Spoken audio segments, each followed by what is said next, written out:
욥기 22장 말씀을 봅니다. 욥은 악인도 잘되고 장수하며 자손도 흥왕할 수 있다고 말을 합니다. 그러나 반드시 심판의 때가 있다고 말하면서 보이는 것이 다가 아니라 보이지 않는 하나님과의 관계에서 진정한 의인과 악인을 구별해야 할 것을 친구들에게 촉구를 합니다.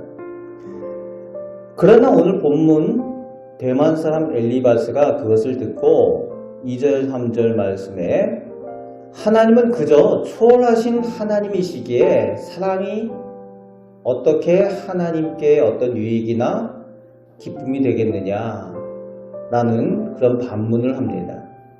사람은 하나님께 어떤 기쁨이나 유익이 되지 못하는 그런 존재라고 표현을 하고 있어요. 대만 사람 엘리바스가 가지고 있는 편협된 신앙의 모습을 볼 수 있습니다. 하나님은 그저 저 하늘에 계신 분이다 라는 식의 그런 말을 하고 있는 사람입니다. 그러면서 4절 말씀에 지금 네가 당하는 고난과 환난의 모습을 보니까 하나님의 책망과 신문하시는 거라는 겁니다. 여전히 보이는 것으로 지금 보이는 현상으로 욥에 대해서 판단하는 것임을 알 수가 있는 거죠. 5절부터 9절까지 하나님 앞에 악인들이 저지르는 하나님께서 기뻐하지 않는 그 악한 일들에 대한 일반적인 행위에 대해서 기록을 하고 있습니다. 가난한 자들을 압제하고 어려운 이들을 힘들게 하고 그들에게서 빼앗고 수탈하고 하는 악한 사람들의 모습, 그러면서도 힘 있는 사람들에게 권력 있고 존귀한 사람들에게는 땅도 주고 또 그들과 함께 거하고 차별하는 그런 악한 사람들의 모습이 네가 하는 모습이다 라고 욥에게 말하고 있습니다. 그러면서 10절 11절에 그래서 하나님께서 고난을 주시는 것이라고 확신하면서 욥에게 말하고 있습니다. 그런데 욥이 그렇게 했나요? 욥하고 상관없는 일입니다. 욥하고 상관없는 일을 욥에게 했다라고 덮어 씌우고 있는 거예요. 그 법적인 용어 중에서 무죄 추정의 법칙이라는 게 있죠. 증거가 없고 눈에 보이지 않으면은 심중이 가더라도 무죄라는 전제 하에서 수사를 해야 된다는 거죠. 그런데 오늘 대만 사람 엘리바스는 무죄 추정이 아니라 유죄 추정의 법칙을 쓰고 있어요.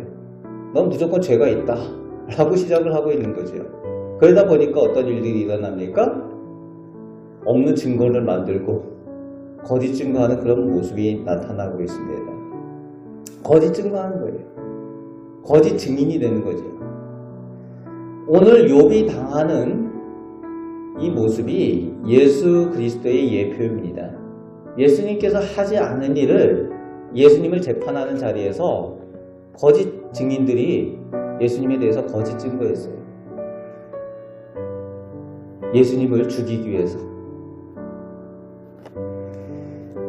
예수님에 대해 거짓 증거하는 유대인들의 모습을 예표하는 내용이 나오고 있습니다. 늘 하나님의 사람들이 조심해야 될 말입니다. 없는 얘기하면 안 되는 거예요. 없는 사실을 만들면 안 되는 겁니다. 그래서 10계명 가운데도 거짓 증거하지 마라.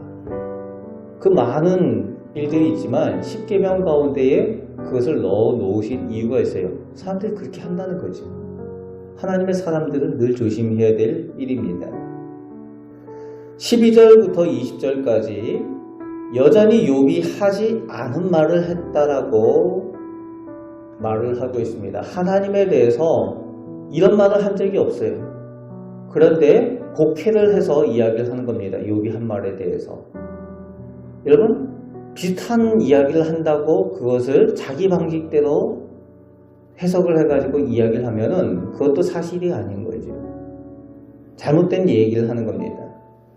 진정한 악한 사람들의 특징의 모습을 보여주고 있는 거예요. 그리고 19절에서 20절 말씀에 보면은 엘리바스가 자기 속마음을 표현하고 있어요. 잘 산다고 의롭다라고 하더니 이제 네가 망했네? 고소하다. 이런 식의 표현이 19절, 20절에 나오고 있습니다.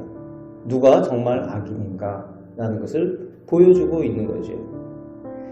의인인 것처럼, 정직한 사람인 것처럼, 다른 사람을 위하는 것처럼, 사랑의 사람인 것처럼 말하고 행동하는데 뒤로는 다른 마음을 가지고 있고 다른 말하는 사람들을 하나님께서 보신다는 거죠. 누가 진정 선한 사람이고 악한 사람인가를 대만 사람 엘리바스의 오늘 이 모습, 이 말들을 통해서 보여주고 있습니다. 하나님의 사람들이 경계해야 되는 전형적인 악한 사람의 모습이에요. 오늘날 이중인격이라고 하죠. 이런 사람에 대해서. 이런 것을 늘 조심해야 됩니다. 그리고 21절부터 끝절까지는 귀하게 여겨야 되는 말씀입니다. 욥에게 회개하라고 권유하면서 진정한 축복의 방법과 하나님께 은혜와 구원받는 방법을 엘리바스가 말하고 있어요. 21절부터는 우리가 하나님께서 주시는 귀한 말씀으로 받을 수 있는 내용이에요. 이렇게 하면 축복을 누리고 하나님의 은혜를 누리며 구원을 얻을 수 있습니다. 하나님과 화목하고 하나님과 평안할 때의 복을 누리는 거죠. 그리고 하나님의 말씀을 마음에 두고 하나님의 말씀을 잘 듣고 행할 때에 하나님께서 복을 주시는 것. 이것은 변하지 않는 축복의 비결입니다. 그렇습니다. 오늘 이 말씀은 우리에게 복을 받는 비결, 은혜의 비결을 말해줍니다. 맞는 얘기예요. 그런데 문제가 뭡니까? 욥에 대해서 잔뜩 없는 얘기, 거짓말 해놓고 바른 말 한다고 그것이 바른 말이 되지 않는다는 거죠.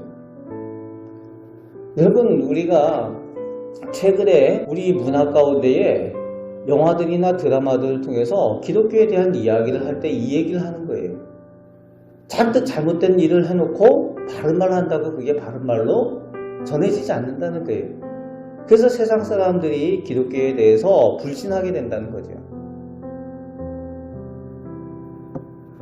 최근에 나온 오징어 게임이라는 이런 드라마가 있는데 거기에서도 기독교에 대해서 엄청난 그 비판에 대한 내용이 담겨져 있어요. 세상 사람들이 어떤 관점을 가지고 있는가. 너무 잔인해서 그 드라마를 보라고는 권유해드리지 못하겠어요. 그런데 아마 우리 청년들 다 봤을 겁니다. 세상 사람들의 관점이 오늘 이 본문 가운데 나타나는 것처럼 그런 모습입니다. 잔뜩 기독교인들이 부도덕한 모습, 잘못된 모습을 해놓고 하나님에 대한 얘기, 진리에 대한 얘기를 하니까 그 진리가 진리로 받아들여지지 않는 현실에 대한 것이 보여지는 거죠. 오늘 엘리바스의 말이 그렇게 되는 겁니다. 오늘 엘리바스가 복을 받는 비결, 그 축복의 비결, 구원의 비결에 대해서 이야기를 하지만 이것은 이미 욥이 늘 해왔던 일입니다. 욥이 복받은 비결이었어요. 그런데 지금 욥의 상황은 까닭 없이 당하는 고난 가운데 있다는 거죠. 까닭 없이 당하게 되는 고난이 있는 거예요. 여러분 이것을 기억해야 됩니다. 편협하면 안 됩니다. 하나님의 사람들이 예수 그리스도의 복음 때문에 까닭 없이 당하는 고난 있는 거죠. 예수님의 말씀대로 살기 위해서 까닭 없이 당하는 고난 늘 있습니다. 오늘 그런데 욥이 그런 고난을 당하고 있습니다.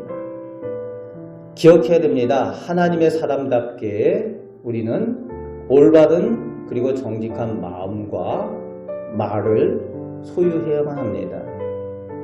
그것이 열매로 나타나기 때문에 그렇습니다. 우리가 정직한 말을 하고 올바른 삶을 살아갈 때에 그것이 우리에게, 우리 곁에 있는 이웃들에게 열매로 그것이 나타나게 될 거라는 겁니다. 오늘 본문 말씀을 기억하며 하나님의 사람답게 하나님께서 기뻐하시는 진정한 의인의 모습으로 복받는 사람들의 모습으로 살아가시는 우리 복된 성도들 되시기를 주님의 말씀으로 축복합니다. 아멘. 기도하겠습니다. 하나님을 사랑합니다. 하나님과 동행하길 원합니다. 하나님께서 기뻐하시는 진정한 의로운 삶을 살아가며 의로운 마음을 가지고 정직한 말을 할 수 있는 저희들 되게 하여 주옵소서. 그리하여서 저희들 모습을 통하여 많은 사람들이 하나님께 영광 돌리고 하나님의 사랑을 만나게 하여 주옵소서. 오늘도 하나님의 사람들로 복을 받으며 살길 원합니다. 아버지 하나님, 저희가 기도할 때에 들으시고 응답하실 줄 믿습니다. 감사를 드리며 예수 그리스도의 이름으로 기도합니다. 아멘.